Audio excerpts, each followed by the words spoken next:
Law जीवी, I am advocate Varsha.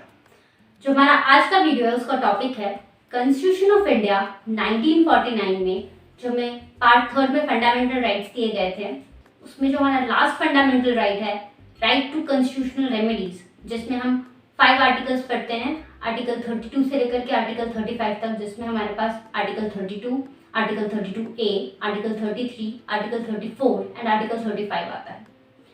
Article 32 और article 32A को हम डिटेल में देखेंगे।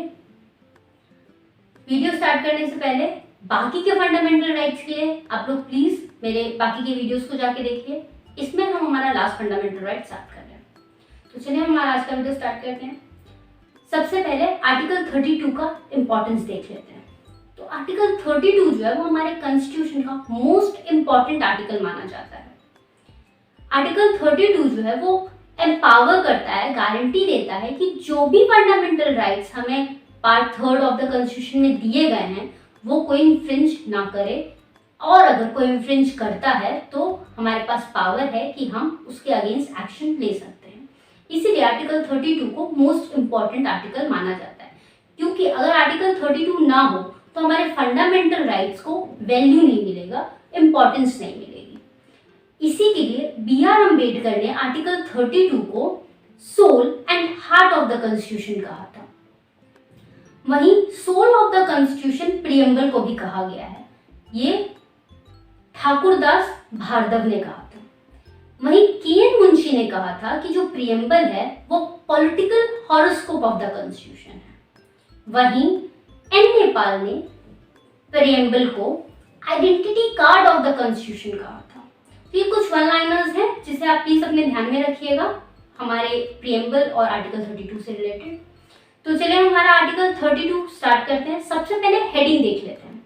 तो जो आर्टिकल 32 का हेडिंग है वो कहता है remedies for enforcement of the rights conferred in this part. तो कन्फर्ड इन दिस पार्ट का मतलब है part third of the constitution. तो जो भी part third of the constitution में हमें राइट्स दिए गए हैं उसे इन्फोर्स करने के लिए क्या रेमेडीज हैं। इसके अंदर हमारे पास 4 क्लॉजेज है आर्टिकल 32 में, वन बाय वन देखते हैं। जो हमारा फर्स्ट क्लॉज है आर्टिकल 32 का वो कहता है the right to move the supreme court by appropriate proceeding for enforcement of the rights conferred in this part is guaranteed. इसका मतलब कि सुप्रीम कोर्ट जाने का जो राइट है हमारे पास, अपने फंडामेंटल राइट्स जो पार्ट थर्ड में दिए गए हैं उन राइट्स को इन्फोर्स करवाने के लिए वो गारंटीड है। इसी के लिए इसी क्लॉज के बेसिस पे सुप्रीम कोर्ट को गारंटर एंड डिफेंडर भी कहा जाता है।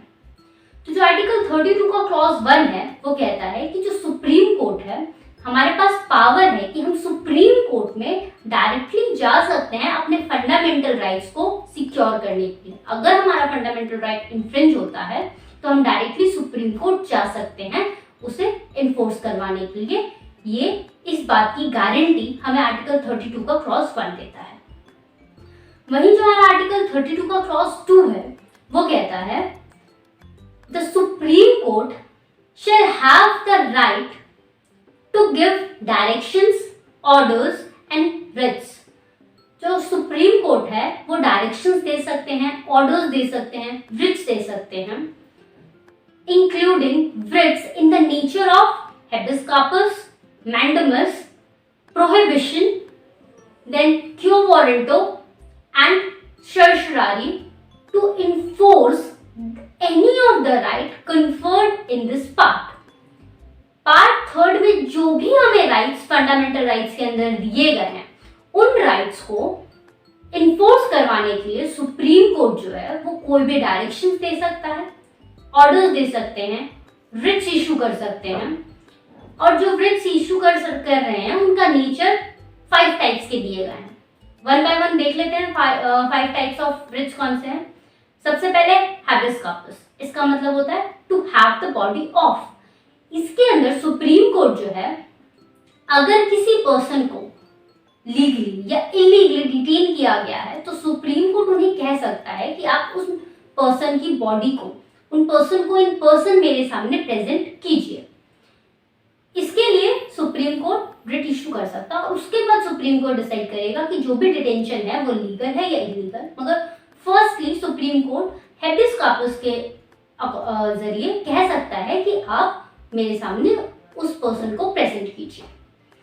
वही हमारा जो सेकंड वृत्त है वो है मैंडेमस, जिसका मतलब होता है टू कमांड। इसके अंदर सुप्रीम कोर्ट किसी भी पब्लिक ऑफिसर को कमांड कर सकता है कि वो अपनी ड्यूटी को ठीक से फुलफिल करे। अगर कोई पब्लिक ऑफिसर अपनी ड्यूटी को ठीक से फुलफिल नहीं कर रहा है तो सुप्रीम कोर्ट उसे कमांड दे सकता है मैंडेमस के जरिए।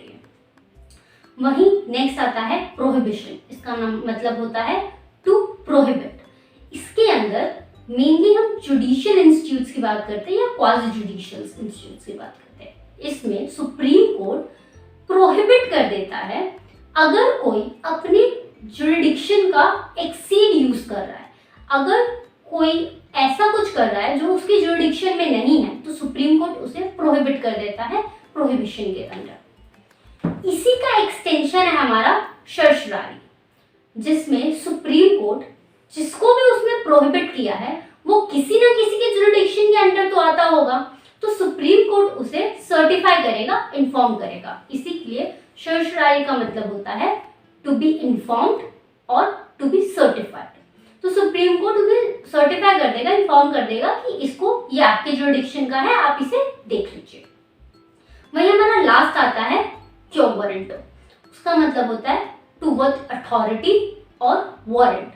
इसके अंदर सुप्रीम कोर्ट किसी से भी क्वेश्चन कर सकता है कि किस ग्राउंड पे आप ऐसा कर रहे हैं, इसका रीजन क्या है। वो कोई भी क्वेश्चन अराइज कर सकता है। तो सुप्रीम कोर्ट ये 5 रिट्स इशू कर सकता है हमारे फंडामेंटल राइट्स को एम्पावर करने के लिए। ये पावर सुप्रीम कोर्ट को क्लॉज 2 ऑफ आर्टिकल 32 दिया गया है। वहीं जो हमारा थर्ड क्लॉज आर्टिकल 32 का वो कहता है कि जो भी पावर्स सुप्रीम कोर्ट को आर्टिकल 32 के क्लॉज 1 और 2 में दिया गया है, उसके अलावा अगर पार्लियामेंट चाहे तो लॉ बना करके किसी भी और कोर्ट को उसके लोकल लिमिट्स के अंदर, उसके जुरिडिक्शन के अंदर सेम पावर्स को इन्फोर्स करने का राइट दे सकती है, जो कि clause 2 of article 32 supreme court को दिया गया है। जो भी पावर्स आर्टिकल 32 के अंदर सुप्रीम कोर्ट को दिए गए हैं, सेम पावर्स आर्टिकल 226 के अंदर हाई कोर्ट को दिए गए हैं। तो जो हमारा क्लॉज 3 ऑफ आर्टिकल 32 है वो कहता है कि पार्लियामेंट चाहे तो जो पावर सुप्रीम कोर्ट को दिए गए हैं क्लॉज 2 के अंदर, सेम पावर्स वो किसी और कोर्ट को दे सकता है उसके लोकल लिमिट्स के अंदर, उसके जुरिडिक्शन के अंदर सेम पावर्स, सेम चीजों को इन्फोर्स करवाने के लिए।